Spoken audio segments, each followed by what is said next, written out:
Hi! Today's video ay meron tayong pa-order at ito ay christening cake. Ang flavor pala ng cake na ito ay mocha chiffon cake at meron itong 3-layer na custard filling. Ang gamit ko pala ditong frosting ay whipping cream at ang brand naman ay ang Whippit.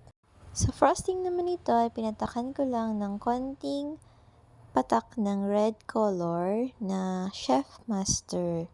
At ito nga ay meron itong parang rough texture sa cake niya. At gamit ang spatula para ma-achieve ang ganoong design.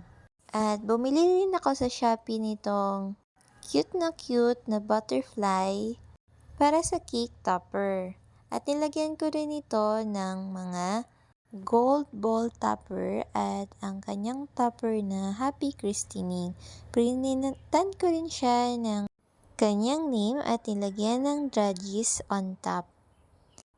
At yun lang, natapos na ang ating cake.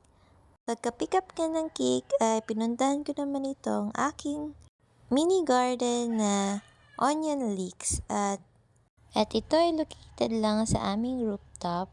Inilis ko lang ang mga damo-damo na tumubo sa gilid ng aking tinanim. Ang ganda din itong source of income dahil kumikita rin ako dito ng 1,000 pesos to 2,000 pesos depende sa harvest ko.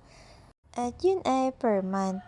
Maganda na rin siyang extra income dahil ang onion leeks ay hindi gaanong alagain tulad ng ibang halaman. Binibenta ko pala ito online ng 180 pesos per kilo or dinadala ko naman ito sa palengke. Dahil marami nga naghahanap nitong tinanim na ito dahil nilalagay nila ito sa kanilang parisan, lugaw, or kung ano-ano pang pagkain. Kaya kung mahilig din kayo magtanim na tulad ko ay itry nyo rin ang pag-alaga ng onion leeks.